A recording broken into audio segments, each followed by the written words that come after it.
मेरे साथ वैभव त्रिपाठी जुड़ गए हैं, प्रवक्ता कांग्रेस पार्टी के, और हमारे साथ योगेश मिश्रा भी बने हुए हैं। वैभव जी के पास चलते हैं, उसके योगेश जी आपके पास आएंगे। वैभव जी काफी देर से इंतजार कर रहे हैं।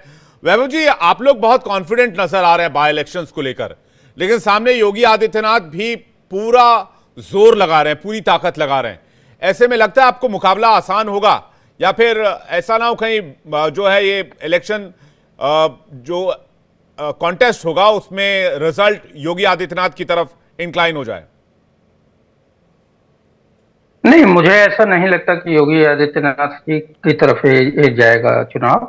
ऐसा है, ये पूरा जो चुनाव है वो जनता के हक की बात है। जो 2024 में जनता एकजुट हुई थी अपने हक की लड़ाई के लिए, वो जानती है कि योगी सरकार में भ्रष्टाचार बढ़ा है, योगी सरकार में रोजगार नहीं है, बेरोजगारी बढ़ी है, महंगाई है और महिलाओं पे अत्याचार बढ़ा है। उन महिलाओं के अत्याचार में सबसे ज्यादा जो है भाजपाई संलिप्त पाए गए हैं और उनके खिलाफ बुलडोजर की कार्रवाई बिल्कुल नहीं होती है। इन सभी मुद्दों पे जनता एकजुट है।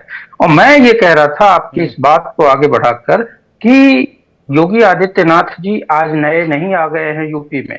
योगी आदित्यनाथ जी 2024 के चुनाव में थे, सभी चरणों में थे, वो कहीं गए नहीं थे। उन्होंने पूरा जोर 2024 के लोकसभा चुनाव में भी लगाया था, योगी जी ने भी लगाया था, उनकी पूरी कैबिनेट ने लगाया था, मोदी जी और उनकी पूरी कैबिनेट ने लगाया था।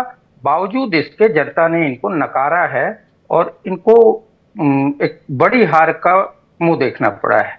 वो अलग बहस हो सकती है कि सरकार इनके केंद्र में बनी है गठबंधन में, तो जनता इस बात को जानती है, वो जनादेश से सब स्वीकार करते हैं। लेकिन इन 10 उपचुनाव में मैं इतना कॉन्फिडेंट हूं और मैं आपको ये बता देना चाहता हूं कि 10 की 10 जो विधानसभा सीटें हैं वो इंडिया गठबंधन ही जीतेगी, इसमें कोई डाउट नहीं है। ऋचा जी चाहे जो भी तथ्य रखें, चाहे जो भी बातें करें, लॉ एंड ऑर्डर नहीं संभल रहा है। इनके अपने जो विधायक, मंत्री, पूर्व मंत्री कह रहे हैं कि बहुत ज्यादा भ्रष्टाचार हो गया है, अधिकारी बेलगाम हो गए, वो सुन नहीं रहे हैं। 80 का 80 वाला कॉन्फिडेंस वो भी दिखा रहे थे, तो ओवर कॉन्फिडेंस साबित हुआ। आप 10/10 कह रहे हैं, नहीं, आपका हमने कॉन्फिडेंस हमने ओवर कॉन्फिडेंस तो नहीं बन जाएगा? नहीं नहीं नहीं नहीं, हमारा इस वजह से नहीं है। देखिए, वो सत्ता में होने के बाद वो एक गुब्बारा फुला रहे थे, वो हवा बना रहे थे कि 80 में 80। हम तो धरातल पे है भाई, ना हमारे पास सत्ता है, ना इंटेलिजेंस है, कुछ नहीं है। लेकिन हमारे पास वो जनता है, जहां जनता के बीच हम जा रहे हैं, लगातार हम बैठकें कर रहे हैं, मीटिंगें कर रहे हैं। जनता जो मोमेंटम लेके चली है कि इस भाजपा को, जो कि जवाबदेही से भागने वाली भ्रष्ट सरकार है, जो अडानी की जांच नहीं कराना चाहते हैं, सिर्फ विपक्ष के ऊपर ईडी और सीबीआई के शिकंजे डालने वाले लोग हैं। बीएचयू में बलात्कार होता है, उस पर कोई कार्रवाई नहीं होती है, 2 महीने तक उनको मेहमान बना के इन्हीं फोटो मुद्दों पर खिंचाते बाय रहते हैं इलेक्शंस में मोदी जी, जाएंगे आप? योगी जी। इन्हीं मुद्दों पर बाय इलेक्शंस में जाएंगे? एग्जैक्टली, योगी और मोदी की विफलताओं के मुद्दों पे जनता एकजुट है। जनता, अभी बात कर रहे थे आजम भाई, बिल्कुल सही कह रहे थे, 1000 लोगों को रोजगार देने के लिए इतना बड़ा मेला, क्या बात है। आप 2014 से पहले चलिए, 2017 से पहले यूपी में चलिए, हजारों युवाओं को, लाखों युवाओं को एक साथ नौकरी उनके घर चले जाता था, ज्वाइनिंग लेटर। कभी किसी ने फोटो खिंचाने की चेष्टा नहीं की। लेकिन ये पहली ऐसी निकम्मी सरकार है कि 10 रुपए का काम होगा, 1000 रुपए उस पर खर्च करेंगे पब्लिसिटी करने के लिए, फोटो सेशन कराने के लिए। तो जनता इस बात को समझ रही है। और योगी जी जो बातें करते हैं, योगी जी को जानकारी कम है। योगी जी को पता ही नहीं है कि जनता का मूल मुद्दा क्या है। योगी जी को पहले यह समझना चाहिए कि महंगाई से जो जनता त्रस्त है उसके लिए क्या करे, जो शिक्षकों की भर्ती नहीं कर रहे हैं उसके लिए क्या करे। योगी जी ने पहले टर्म में ही 17,000 विद्यालयों को बंद किया, और बंद करने का नतीजा ये हुआ कि गरीबों के बच्चों का जो शिक्षा का हक था वो मारा गया। मैं आपको बता दूं, शिक्षा व्यवस्था ऐसी चरमराई हुई है, शिक्षकों का ट्रांसफर इस तरीके से लटका के रखा है, अपने घर से 200-300 किलोमीटर दूर शिक्षक जाके पढ़ा रहा है, उसका कितना मन लग रहा है बच्चों। एक प्रथम एजेंसी है जो उसकी असर रिपोर्ट आती है हर साल, प्रधानमंत्री मोदी जी भी एक आध बार जिक्र उसका कर चुके हैं। उसमें निकल के आया कि यूपी में जो सरकारी शिक्षा व्यवस्था है वो एकदम बुरी स्थिति में तो है। इससे यही मैं कह रहा हूं, बाय इलेक्शंस के मुद्दे आप अडानी पे बात करते हो, उसके बाद सीधे शिक्षा व्यवस्था पर आ जाते हैं। मैं इतना देखिए, ऐसा है इतना कि, ज्यादा इतना बड़ा फर्क मैं मैं- कभी कभी समझ नहीं पाता हूँ। नहीं नहीं, मैं उसको समझा देता हूँ। बेसिकली हाँ। जनता क्या समझती है वो मैं कह रहा हूँ। जनता अच्छा, के बीच जो चर्चाएं हैं मैं वो कह रहा हूँ। मैं ये नहीं जानता या कि जनता राहुल अडानी जी जो से बात चर्चा कर रहे हैं करेगी वही तो चर्चा आप लोग करते हैं?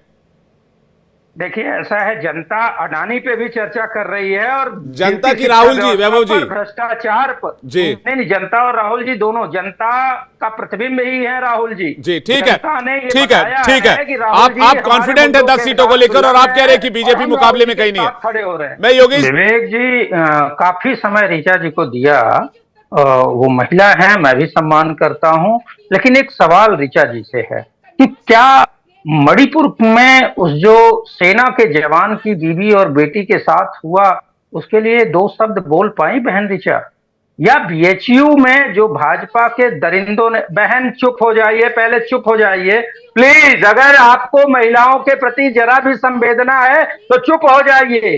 बीएचयू की उस छात्रा के प्रति दो शब्द आपके मुंह से निकले क्या? और हुआ क्या कि उन तीनों दरिंदों को प्रधानमंत्री, आप लोग अरे देश विरोधी ताकतों आप के थोड़ा साथ चुप खड़े हो हो जाते जाइए। हैं।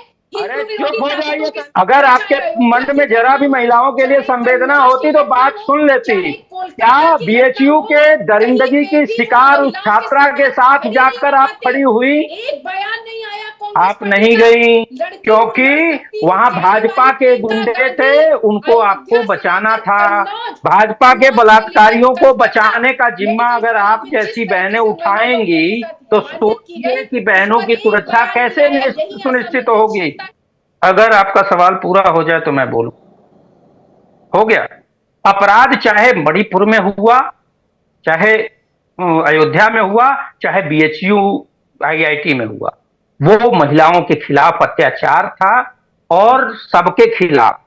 मुख्यमंत्री मणिपुर ने कहा ये इकलौता मामला नहीं है, हजारों ऐसे मामले हैं और ऐसी सरकार को बर्खास्त नहीं किया जाना चाहिए, राष्ट्रपति शासन नहीं लगना चाहिए। लेकिन चुप।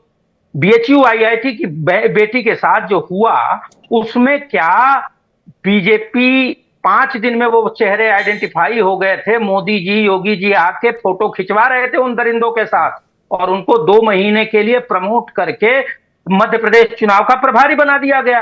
तो बलात्कारियों को जब प्रमोशन आप देंगे तो महिलाओं के प्रति अपराध कम कैसे होगा? और खासकर जब ये सत्ताधारी दल के लोग ऐसा करेंगे तो आप बताइए हम किसके पास जाएंगे? और विवेक जी, मैं आपसे भी इस बात की आश्रय चाहूंगा कि आप भी इस बात को तो बताइए ना कि जब सत्ताधारी दल के लोग बलात्कार करते हैं और उनको प्रमोट करते हैं मुख्यमंत्री। अरे चुप हो जाओ बहन। वैभव त्रिपाठी, एक सेकंड। इतनी मर्यादा वैभव रखो। त्रिपाठी, मैं आपके आपसे एक बात बीच में कहना मैं चाहता नहीं हूं। बोला था तो इतनी मर्यादा